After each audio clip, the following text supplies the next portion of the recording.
Praise the Lord. Hallelujah. அன்பார்ந்தவர்களே, எனது மறை மாவட்டம் தருமபுரியில் எப்போதும் மறையுரைக்கு முன் 4 கேள்விகள் கேட்டு 4 எளிய பரிசுகள் கொடுக்கிற வழக்கம். பங்கு தந்தையுடைய அனுமதியோடு இன்றும் அதையே செய்யலாம் என்று நினைக்கிறேன். ஒரே ஒரு நிபந்தனை, இங்கே ஒரு மைக் இருக்கு, கொயர்கிட்ட 2 மைக் இருக்குது, இங்கே ஒரு மைக் இருக்குது.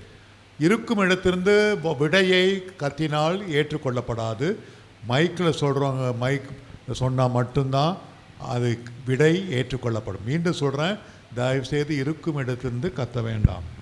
முதல் கேள்வி, பதுவை நகர் அந்தோணியார் என்று அழைக்கிறோம். பதுவை நகர் எந்த நாட்டில் உள்ளது? கைத்துக்கும் நான் சொல்கிறேன், கத்தக்கூடாது. லிஸ்பன். எது? லிஸ்பன். எந்த நாட்டில் உள்ளது? கத்தாது. முன்னாடி வா, மைக்கில் வந்து தயவு செய்து கத்த வேணாம்.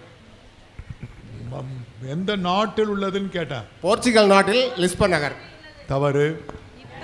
தவறு. அங்க கூட இத்தாலி சரியான விடை. எங்க பிரைஸ்? அந்த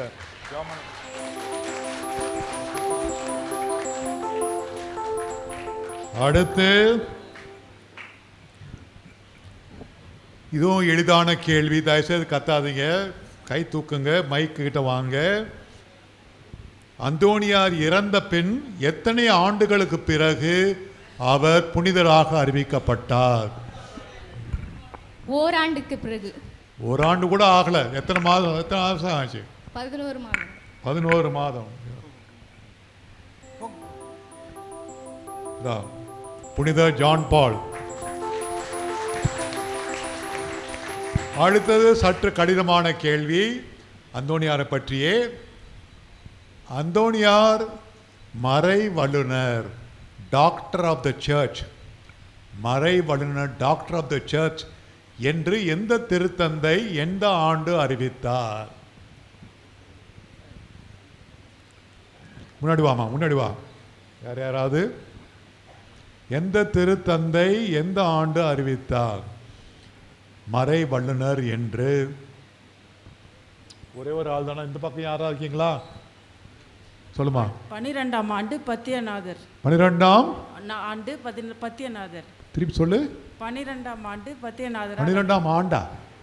12ஆம் பத்தியநாதர். 12ஆம் பத்தியநாதர். பத்திநாதர் எந்த ஆண்டு? எந்த ஆண்டு? 1943. பரவாயில்ல, கொடுத்துடலாம். 1946. 1946 12ஆம் பத்திநாதர். அது கொடுங்க. கடைசி கேள்வி, இது தங்க பதக்கம். அதனால எனக்கு என்ன சொல்லணும்னா, மறை வல்லுநர்கள், பெண் மறை வல்லுநர்கள் 2 சொல்லுங்கள். Doctors of the church, women doctors of the church. பெண் மறை வல்லுநர்கள் 2 பேரை குறிப்பிடுங்க. சிஸ்டர்ஸ்லாம் சொல்லித் தராதீங்க, தயவுசெய்து சிஸ்டர்ஸ் சொல்லித் தராதீங்க. பெண் மறை வல்லுநர்கள் யாருக்கு வேணும்? Avila Teresa Catherine. புனித அவிலா தெரசா. என்னமா? புனித அவிலா தெரசா கேத்ரின். அருளப்பரா. Avila Teresa. Avila Teresa Catherine. Catherine குழந்தை தெரசா. சரியா சொல்லு. Avila Teresa. புனித ஓகே. Avila Teresa. சொல்லுமா. புனித அவிலா தெரசா, புனித குழந்தை தெரசால். சரியான விடை அவிலா தெரசா, குழந்தை தெரசா. அவிலா தெரசா, குழந்தை தெரசா. இன்னொன்று வேணும்னா, சியனா நாட்டு கத்ரீன், சியனாவின் கத்ரீன் அம்மாள். ஓகே. Praise the Lord. இயேசுவில் அன்பார்ந்த கோடி அற்புதர் பக்தர்களே, இந்த கதையை கேட்டிருப்பீங்க, இருந்தாலும் சொல்கிறேன். ஒரு பங்குல பங்கு தந்தை மிகவும் கடுமையானவர், மக்களை எப்போதும் திட்டிக் கொண்டே இருப்பாராம். என்ன சொன்னாலும் நீங்கள் கேட்க மாட்டேங்கிறீங்க அன்னு மக்களை எப்போதும் திட்டிக் கொண்டே இருப்பாராம். ஒரு நாள் ஞாயிற்றுக்கிழமை மறையுரை முடிவில், நீங்கள் யாருமே மோட்சத்துக்கு போக மாட்டீங்க, நானும் பார்த்துட்டேன், நீங்கள் யாருமே மோட்சத்துக்கு போக மாட்டீங்க என்று சொன்ன உடனே எல்லோரும் மிகவும் சோகமாயிட்டாங்களாம். சில பேர் கண்ணில் கண்ணீர் வடிந்ததான். ஆனால் ஒரே ஒரு ஆள் மட்டும் சிரிச்சுக்கிட்டே இருந்தானா. இப்போ பங்கு தந்தை கோவந்த, ஏயா எல்லா மக்களும் சோகமாக இருக்கிறாங்க, கண்ணீர் வடிக்கிறாங்க, நீ சிரிக்கிற அப்படின்னு கேட்டப்ப அந்த ஆள் சொன்னார், சாமி நான் இந்த பங்கு இல்லை பக்கத்து பங்குன்னு சொன்னானா. அன்பாந்தர்களே, முதலில் நான் பங்கு தந்தையை வாழ்த்த வேண்டும், பாராட்ட வேண்டும். அருமையான ஒரு தலைப்பை அவர் இன்று தேர்ந்தெடுத்திருக்கிறார். அதாவது இறைவன் வார்த்தையை வாழ்வாக மாற்றியவர் புனித அந்தோணியார். முதல்லே நான் சொல்லிடுறேன், பொதுமக்களுக்கு ஒரு பெரிய அந்தோணியார் பக்தர்களுக்கெல்லாம் ஒரு பெரிய ஆபத்து காத்து கொண்டிருக்கிறது.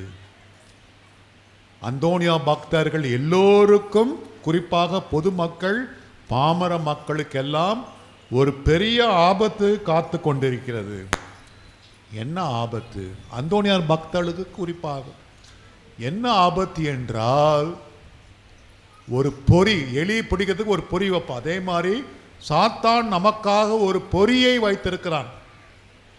அது என்ன பொறி என்று கேட்டால், நம் அந்தோணியாரிடம் இம்மண்ணக வாழ்வுக்கு மட்டும் ஏதாவது விண்ணப்பங்கள் கேட்பது, உதாரணமாக காணாத போன பொருட்களை கேட்பது, வேலை இல்லாமல் இருக்கிறேன் வேலை வாங்கித்தா என்று பல பல வேண்டல்கள், தவறல்ல. ஆனால் அதற்கு மட்டும், அதை மட்டும் கேட்டால்தான் தவறு. நாம் படுகுழியில் விழுந்து விடுகிறோம். ஏனென்றால் அந்தோணியார் புதுமை செய்கிறவர், கோடி அற்புதரை நான் அனைவருக்கும் தெரியும். ஆனால் அந்த அந்தோணியார் வாழ்வை பின்பற்றாமல் அவரிடம் வேண்டினால் ஏதாவது கிடைக்குமே மட்டும் நாம் அந்த பக்தியை வளர்த்து கொண்டால் அது மேலோட்டமானது. அதுதான் ஒரு படுகுழியில் நம்மை ஆழ்த்திவிடும். நாம் அந்தோணியாருக்காக மெழுகுதிரியை கொளுத்து வைக்கிறோம், தேங்காயை உடைக்கிறோம், செவ்வாய்க்கிழமை நவநாள் தவறுவதில்லை, 13 முதல் செவ்வாய்க்கிழமை நவநாள் நாம் அனுசரிக்கிறோம். இதெல்லாம் நல்லது. ஆனால் முதல் வாசகத்தில் கேட்டீர்கள் என்று இணைச்சட்ட நூலிலே ஆண்டவர் என்ன சொன்னார்? இதோ பாருங்கள், உங்கள் முன் வாழ்வையும் சாவையும் வைக்கிறேன். வாழ்வையும் சாவையும் நீங்க தேர்ந்து கொள்ளுங்கள். என் நியமங்களையும் கட்டளைகளையும் கடைப்பிடித்தால் நீங்கள் வாழ்வு பெறுவீர்கள், இல்லை என்றால் உங்களுக்கு சாவு என்று பழைய ஏற்பாட்டிலே இயேசு பிறப்பதற்கு 2000 ஆண்டுகளுக்கு முன்பே கடவுள் எச்சரித்துள்ளார். யாக்கோபு 2ஆம் வாசகத்தில் மீண்டும் நமக்கு எச்சரிக்கை விடுகிறார். இறைவார்த்தையை கேட்பவர்களாக மட்டும் இல்லாமல் அதை செயல்படுத்துவராக இருங்கள். இல்லை என்றால் இறைவார்த்தையெல்லாம் கேட்டுட்டு பூசைக்கு வந்துட்டு சாமியார் என்னமோ வாசகம் வாசிச்சாங்க, சாமியார் என்னமோ பிரசங்கம் செஞ்சாங்க, என் விண்ணப்பம் நிறைவேறியதா, எனக்கு வேலை கிடைச்சதா, என் பொண்ணுக்கு மாப்பிள்ளை கிடைச்சாங்களா, என் கடன் தொல்லை நீங்கஜா, அதை மட்டும் நான் நினச்சிக்கிட்டு இருந்தேன் என்றால் நாம் இறைவார்த்தைக்கும் நமக்கும் தொடர்பில்லை. இறைவார்த்தையை வாழ்வாக்கியவர் புனித அந்தோணியார். அதே போல அந்தோணியார் பக்தர்கள் வாழ்வாக்க வேண்டும். நற்செய்தியில மிக தெளிவாக சொல்லப்பட்டது நமக்கு எச்சரிக்கை. என்னை நோக்கி ஆண்டவரே ஆண்டவரேன்னு சொல்பவர்கள்லாம் விண்ணகத்தில் நுழைய முடியாது. அதே மாதிரி அந்தோணியாரே அந்தோணியாரே உனக்காக நான் எதையும் செய்கிறேன், எவ்வளோ ஜெபமும் செய்கிறேன் என்று சொல்பவர்கள் விண்ணகத்தில் நுழைய முடியாது. ஆகவேதான் சொல்றதை கேட்டு கடைப்பிடிப்பவர்கள் பாறை மேல் கட்டப்பட்ட வீடுக்கு ஒப்பாவார்கள். சொல்றது மட்டும் கேட்டுட்டு கோயிலுக்கு வந்துட்டு பிறகு ஏனோதானோ என்று வாழ்பவர்கள் மணல் மேல் கட்டுகிறார்கள் தங்கள் வாழ்க்கையை. ஆகவே நம்முடைய வழிபாடுக்கும் வாழ்வுக்கும் தொடர்பு இருக்க வேண்டும். நம் அனைவருக்கும் தெரியும், அந்தோனியாருக்கு முதலில் கொடுக்கப்பட்ட பணி என்ன? அவர் சமையல் அறையில் கோப்பைகளையும் தட்டுகளையும் கழுவுதான் அவர் கொடுக்கப்பட்ட பணி. ஆனால் அப்போது இறை வார்த்தையை அவர் படித்து மனப்பாடம் செய்தார். ஆகவேதான் ஒரு அறிஞர் சொல்லுகிறார், அந்த 13ஆம் நூற்றாண்டிலே அந்தோனியாருக்கு பைபிளை அவர் கரைத்து கொடுத்திருந்தார். அப்போது இருந்த எல்லா பிரதிகளும், பைபிள் பிரதிகள் எல்லாம் கூட காணா போயிட்டா. அந்தோனியார் எல்லாற்றையும் முதல்லேருந்து கடைசி வரை ஒப்புவிப்பார். அவர் அப்படியே சொல்லுவார், அதை எழுதிக்கலாம். அந்த அளவு இறைவார்த்தையை தியானித்து தனது வாழ்வாக்கினார். ஆகவே அவருடைய மகிமை அவருடைய பேச்சு திறமையில் மட்டுமல்ல, அவருடைய புதுமை செய்கிறது மட்டுமல்ல, அவர் உயர் குலத்தில் பிறந்தவர் என்று நம் அனைவருக்கும் தெரியும். பணக்கார குடும்பத்தில் பிறந்தவர். இறைவார்த்தையை கேட்டார். குறிப்பாக ஆண்டவர் இயேசு இளைஞனிடம் சொன்ன வார்த்தை, நீ நிறைவுள்ளவராக இருக்க விரும்பினால் உன் உடைமைகளெல்லாம் விற்று என்னை பின் செல். அதே போல அனைத்து செல்வத்தையும் துறந்தார். சாதாரண எளிய மக்களோடு எளிய மக்களுடைய தேவைகளை பூர்த்தி செய்தார். ஆகவே அவர் தமது மடத்திலிருந்து வெளியே வந்து வீதிக்கு வந்து ஏழை எளிய மக்களுக்கு பணி செய்தார். அது மட்டுமல்ல, அவர் ஒரு இறைவாக்கினராக செயல்பட்டார். அதற்கு 2 உதாரணங்கள் உங்கள் அனைவருக்கும் தெரியும். முதலில் அவர் வாழ்ந்த காலத்தில் பதுவை நகரில் ஏழைகள் மீது பயங்கரமான வட்டியை சுமத்தினார்கள். அவர்கள் எடுக்கின்ற கடனுக்கு பயங்கரமாக, நம்ம ஊரில் கந்து வட்டின்னு சொல்கிற மாதிரி பயங்கரமான வட்டிகளை ஏழைகள் மீது சுமத்தினார்கள். அப்படி அந்த வட்டிகளையும் முதலையும் அவர்கள் கட்டவில்லை என்றால் அவர்களுக்கு சிறை தண்டனை. அந்தோனியார் இதை எதிர்த்து போராடினார். இது அநீதி, ஏழைகளை ஒடுக்குவது, ஏழைகளை சுரண்டுவது அநீதி என்று குரல் கொடுத்து அதற்கு பிறகு அந்த நாட்டிலே ஒரு புதிய சட்டத்தை நிறைவேற்றினார்கள்.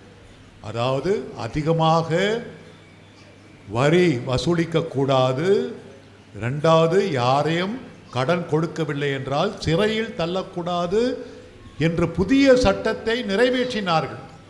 அந்தோனியாருடைய குரல் அங்கு எடுபட்டது. 2வது உதாரணம் உங்களை நிறைய பேர் கேட்டிருப்பீங்க. அவர் ஆள் பார்த்து மதிப்பு கொடுக்கவில்லை. தப்பு யார் செய்தாலும், தவறு யார் செய்தாலும் கண்டித்தார். பாமரனாக இருக்கலாம், உயர் குலத்தவனாக இருக்கலாம். ஒரு முறை அவர் ஒரு திருப்பலியிலே போதிக்கின்றார்.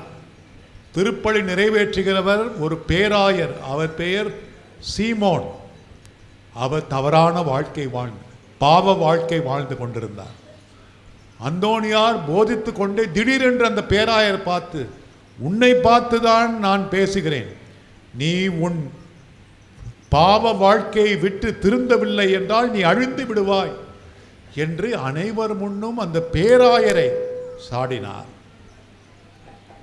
பிறகு திருப்பலி முடிந்து பேராயர் அந்தோனியாரிடமே நல்ல பாவசிகத்தனம் செய்து நல்ல புது வாழ்க்கை வாழ்ந்தார்.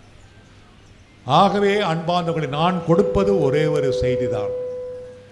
இந்த மண்ணக தேவைகளுக்கு மட்டும் அந்தோனியாரை நாம் நம்பி இருந்தால் நாம் விண்ணகத்திற்கு நுழைவது அரிது. இந்த 3 வாசகங்களும் தெளிவாக சொல்லிவிட்டன. நாம் நமது இந்த மண்ணக தேவைகளை பூர்த்தி செய்ய மட்டும் அந்தோனியாரிடம் ஜெபித்தால் நம்முடைய விசுவாசம் மிக மிக மேலோட்டமானது.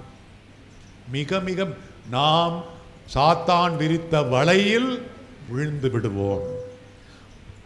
இறைவார்த்தையை வாழ்வாக்க வேண்டும். அதைதான் அந்தோனியார் செய்தார். அதையே நாமும் செய்வோம். ஆமென்.